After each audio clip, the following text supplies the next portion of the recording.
સરદાર વલ્લભભાઈ પટેલની 150મી જન્મજયંતિ નિમિત્તે તેમની અવિસ્મરણીય રાષ્ટ્રીય સેવાઓનું સ્મરણ કરવા માટે મહેસાણા જિલ્લા વહીવટી તંત્ર દ્વારા તમામ વિધાનસભા વિસ્તાર મુજબ યુનિટી માર્ચ પદયાત્રાનું આયોજન કરવામાં આવ્યું છે। આ પદયાત્રાના સુચારુ આયોજનને લઈ લોકસભા સાંસદ શ્રી હરિભાઈ પટેલ અને રાજ્યસભા સાંસદ શ્રી મયંકભાઈ નાયકની વર્ચ્યુઅલ ઉપસ્થિતિમાં તેમજ જિલ્લા કલેક્ટર શ્રી એસકે પ્રજાપતિની હાજરીમાં કલેક્ટર કચેરી મહેસાણા ખાતે પ્રેસ કોન્ફરન્સ યોજાઈ હતી। આ પ્રેસ કોન્ફરન્સમાં લોકસભા સાંસદ શ્રી હરિભાઈ પટેલે જણાવ્યું કે સરદાર વલ્લભભાઈ પટેલની 150મી જન્મજયંતિના અવસર પર આગામી તારીખ 16/11/2025 થી તારીખ 20/11/2025 દરમિયાન મહેસાણા જિલ્લામાં સરદાર એટ 150 વિધાનસભા દીઠ એક પદયાત્રાનું આયોજન કરવામાં આવ્યું છે। આ પદયાત્રા સરદાર પટેલના એકીકૃત ભારતના દૃષ્ટિકોણને પ્રધાનમંત્રીશ્રીના વિકસિત અને આત્મનિર્ભર ભારત ના મિશનથી જોડીને જનભાગીદારીથી સાચા અર્થમાં એક રાષ્ટ્રીય અભિયાન બનશે। વધુમાં તેમણે ઉમેર્યું હતું કે આ પદયાત્રામાં સરકાર તથા સામાજિક સંસ્થાઓ ગામ નગરના તમામ નાગરિક કોલેજ સહકારી સંસ્થા સામાજિક સંસ્થા ધાર્મિક સંસ્થા ઔદ્યોગિક સંગઠનો ઔદ્યોગિક એકમો વાણિજ્યિક સંગઠન વાણિજ્યિક એકમ સ્વૈચ્છિક સંગઠન વગેરે સક્રિય રીતે જોડાય તે પ્રમાણે આયોજન કરવામાં આવેલ છે। આ પહેલનો ઉદ્દેશ યુવાઓમાં રાષ્ટ્રીય ગૌરવ જાગૃત કરવો સમાજ માટેની જવાબદારી વધારવી અને એકતાની ભાવના મજબૂત બનાવવાનો છે। આ કાર્યક્રમ માનનીય પ્રધાનમંત્રી શ્રી નરેન્દ્ર મોદીના જનભાગીદારીથી રાષ્ટ્ર નિર્માણના દૃષ્ટિકોણથી પ્રેરિત છે। આ પત્રકાર પરિષદમાં વર્ચ્યુઅલ માધ્યમથી ઉપસ્થિત રાજ્યસભાના સાંસદ શ્રી મયંકભાઈ નાયકે જણાવ્યું હતું કે અખંડ ભારતના શિલ્પી સરદાર વલ્લભભાઈ પટેલની 150મી જન્મ જયંતિ નિમિત્તે યુનિટી માર્ચનું આયોજન મહેસાણા જિલ્લામાં કરવામાં આવ્યું છે।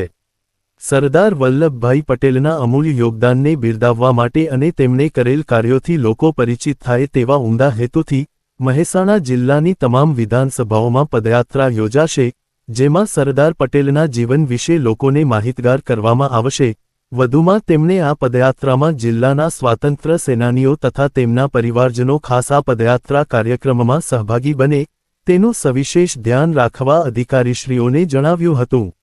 વધુમાં સાંસદશ્રીએ આ રાષ્ટ્રીય પર્વમાં પક્ષાપક્ષીથી અલગ રહી એક રાષ્ટ્રના નાગરિક તરીકે આ પદયાત્રામાં જોડાઈએ તેમજ એક ભારત શ્રેષ્ઠ ભારત ના પ્રકલ્પને સિદ્ધ કરી લોહપુરુષ સરદાર વલ્લભભાઈ પટેલના 150મી જન્મજયંતિના અવસર પર શ્રદ્ધાંજલિ આપવા અનુરોધ કર્યો હતો।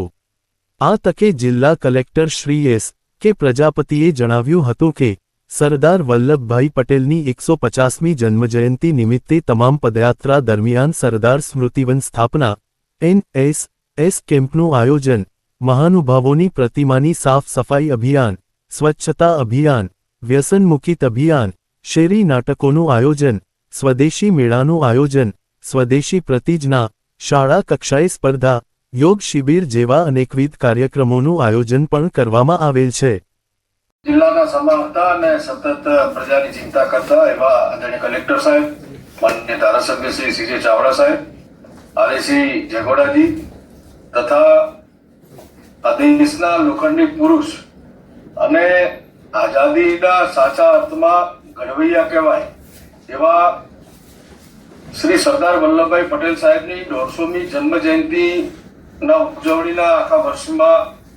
આખા દેશમાં ઉજવણી થઈ રહી છે, ત્યારે આ દેશને મજબૂત બનાવવા માટે, દેશને એક બનાવવા માટે, દેશને દુનિયાના નકશા ઉપર કેવી રીતે ભારતનો નકશો અખંડિત બને એના માટે સતત પ્રયત્નશીલ કરી અને 543 કરતા પણ વધારે રજવાડાઓને એક કરી અને ભારતને અખંડ ભારત બનાવવાનું કામ કરનારા આદરણીય સરદાર વલ્લભભાઈ પટેલ સાહેબને આજે હું સાચી શ્રદ્ધાંજલિ પણ આપું છું એમના જન્મ જયંતિ નિમિત્તે। મિત્રો, માન્ય પ્રધાનમંત્રી આદરણીય નરેન્દ્રભાઈ મોદી સાહેબ એ હંમેશા દેશના માટે જેઓએ કામ કર્યું છે અને દેશની ગાજ જેમના હૃદયમાં હતી અને એમને પોતાનો વ્યક્તિગત જીવન, સરદાર સાહેબ એક ઉચ્ચ કક્ષાના બેરિસ્ટર હતા અને બેરિસ્ટર હોવા છતાં પણ પોતે પોતાના વ્યવસાય સાથે કરી અને પોતાની જિંદગી ગુજારી શક્યા હોત, પરંતુ ગાંધીજીના વિચારોથી પ્રેરિત થઈ અને ગાંધીજીની જે સ્વતંત્રતાની લડાઈ હતી એમાં પોતે સહભાગી કેવી રીતે થઈ શકે, એના માટે પોતાનું સર્વસ્વ ત્યજી દઈ અને દેશ માટે જેઓએ એક લગન લગાવી અને દેશના આપણે ગુજરાતી તરીકે એક ગૌરવ લેવાની બાબત છે કે ગાંધીજી, પૂજ્ય મહાત્મા ગાંધીજી અને સરદાર વલ્લભભાઈ પટેલ બંને એ વખતે સ્વતંત્રતા આંદોલનનું નેતૃત્વ કરતા હતા. ત્યારે ગાંધીજીના વિચારોની સાથે સમાજના બધા જ લોકોને કેવી રીતે આંદોલનમાં જોડી શકાય, એ કિસાન બારડોલીનો સત્યાગ્રહ હોય, અંગ્રેજો દ્વારા જ્યારે કિસાનો ઉપર ટેક્સ લાદવામાં આવેલી વાત હોય, કે હૈદરાબાદના નિઝામ હોય કે જુનાગઢના નવાબ હોય, આ બધા લોકોને કેવી રીતે ભારતની સાથે બાય હુક ઓર ક્રુક જોડી શકાય, એ માટે માન્ય સરદારભાઈ વલ્લભભાઈ પટેલ સાહેબે જે પ્રયત્ન કરેલો અને એ આખું દેશ એ જિંદગીમાં ભૂલી ન શકાય એવો એમનો પ્રયત્ન હતો. અમદાવાદના મેયર પણ તરીકે પણ એમને ગુજરાતની અંદર પોતાની સેવાઓ આપી અને દેશની અંદર આ સરહદી સેવાઓ કેવી રીતે લાગુ થાય, આઈએએસ અને આઈપીએસ, આઈએફએસ જેવા અધિકારીઓ દ્વારા દેશમાં લોકતંત્રને બહાલ કરવાનું કામ માન્ય સરદાર સાહેબે જે તે વખતે નિર્ણય કરીને કર્યો. આજે એમની 150મી જન્મ જયંતિ નિમિત્તે સમગ્ર દેશની અંદર આ પ્રકારનું પદયાત્રા કરીને લોકોને માન્ય સરદાર સાહેબ પ્રત્યે જે માન છે એમાં લોકો જોડાય, એના માટે મહેસાણા જિલ્લા વહીવટી તંત્ર દ્વારા આ જે કાર્યક્રમનું આયોજન કર્યું છે એ ખૂબ સુંદર અને સરસ આયોજન જિલ્લા વહીવટી તંત્ર કલેક્ટર સાહેબની અધ્યક્ષતામાં થઈ રહ્યું છે. ત્યારે આજે પત્રકાર મિત્રો અહીંયા ઉપસ્થિત છે, ત્યારે સરદાર સાહેબની સાથે આપણા એમના દીકરી મણિબેન મહેસાણામાં રહેતા હતા અને એ પણ આપણું પ્રતિનિધિત્વ કરી ચૂક્યા છે આ વિસ્તારનું. ત્યારે આપણા વિસ્તારના અને આપણા જિલ્લાના સૌ નાગરિકોને આપના વતીથી મારી નમ્ર અપીલ છે કે બધા જ લોકો જે વિસ્તારમાં સરદાર પટેલ સાહેબની જે પદયાત્રા નીકળે એમાં જોડાય, પક્ષાપક્ષીથી ઉપર જઈ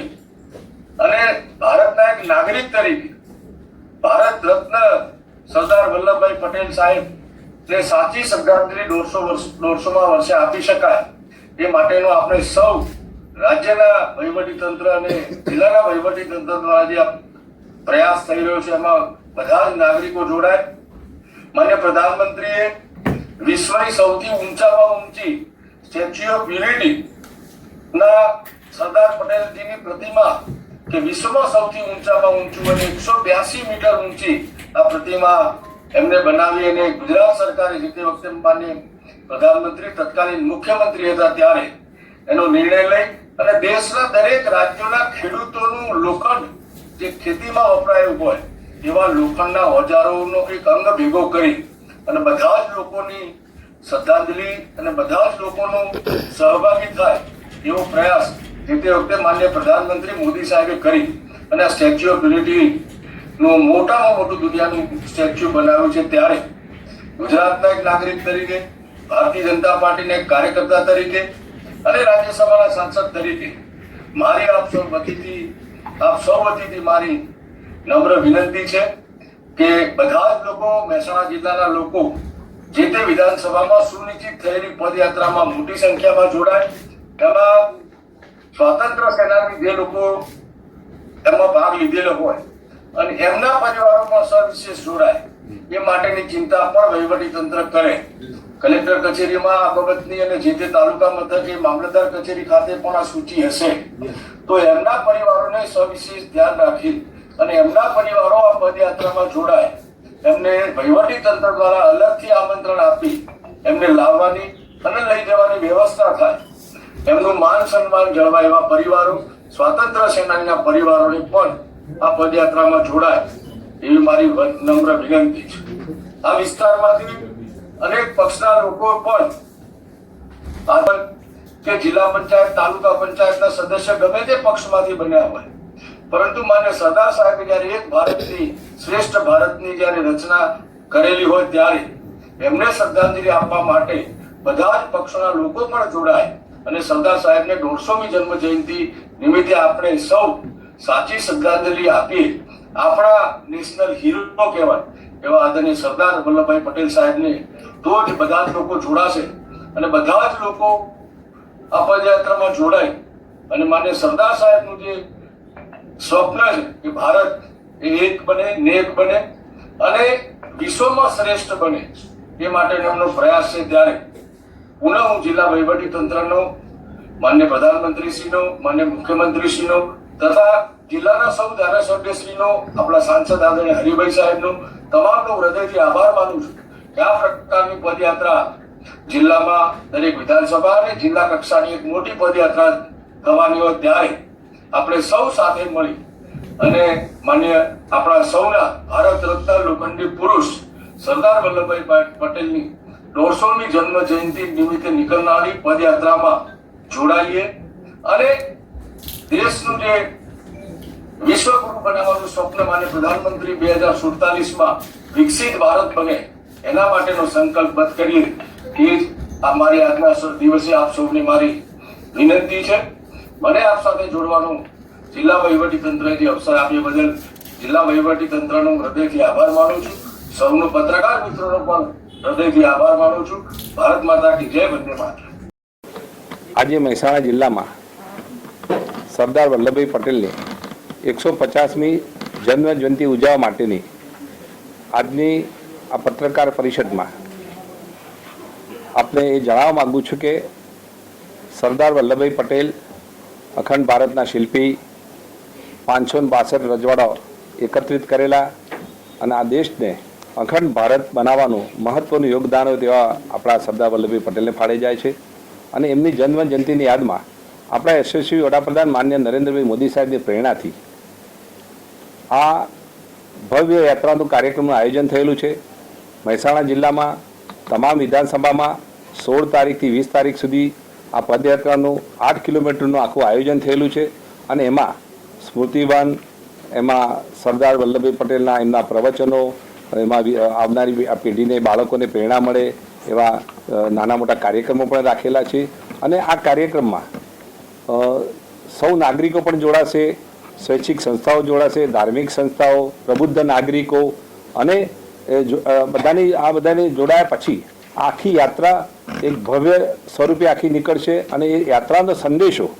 આ મહેસાણા અને ગુજરાતમાં, દેશમાં આ ઠેર ઠેર આ યાત્રાઓ નીકળશે. એનો સંદેશો એ સમગ્ર લોકોમાં જશે. અને સરદાર વલ્લભભાઈ પટેલને આ 150મી જન્મ જયંતિ ઉજવવા સાચા અર્થમાં જઈ રહ્યા છે. આ યાત્રાઓ પણ સફળ થઈ, લોકોમાં પણ અત્યારે ગામડામાં અનેરો ઉત્સાહ છે અને એ લોકો આવકારવા પણ ત્યાં ઉત્સુક છે દરેક ગામમાં. અને આ યાત્રામાં ભાગ લઈ સરદાર વલ્લભભાઈ પટેલને યાદ કરીને અખંડ ભારતના શિલ્પી વલ્લભભાઈ પટેલને આપણે આ પ્રસંગે યાદ કરવાનો મોકો છે. અને આના ઉપરથી, એમના જીવન ઉપરથી આપણી પેઢીને અને આવનારી પેઢીને પણ પ્રેરણા મળશે. એમનું જીવન એક સંદેશો છે અને સંદેશામાંથી પ્રેરણા લઈને આ અખંડ ભારતને, આપણા જે અખંડ ભારતને આપણે આત્મનિર્ભર બનાવવા જઈ રહ્યા છીએ અને વોકલ ફોર લોકલની વાત છે, સ્વદેશીની વાત છે, આમાંથી પ્રેરણા લઈને આ દેશ અખંડિત રહે. આવનારા દિવસોમાં સરદાર વલ્લભભાઈ પટેલની પ્રેરણામાંથી આ દેશને અખંડિત રાખવાની માન્ય મોદી સાહેબ જે વાત કરી રહ્યા હોય, આવનારી પેઢીનું સતત ચિંતા કરતા આ દેશ સુરક્ષિત રહે એ દિશામાં આ અત્યારથી આ કાર્યક્રમો જે આયોજન છે એમાંથી અનેક લોકોને, અનેક યુવાઓને પ્રેરણા મળશે. યુવાઓ પણ આગળ આવશે અને આ દેશમાં યુવાનો આવનારા દિવસમાં આ યુવા પેઢી પણ આ દેશને મજબૂત બનાવવા માટે, દેશને સુરક્ષિત બનાવવા માટે એમનું પણ યોગદાન રહેશે. એવી પ્રેરણા આ યાત્રા ઉપરથી મળશે. બીજા આવા જ સમાચાર જોવા માટે અમારી ચેનલને સબસ્ક્રાઇબ કરો, બેલ આઇકોન બટન દબાવો, લાઇક કરો અને શેર કરો. બેલ આઇકોન બટન દબાવો, લાઇક કરો અને શેર કરો.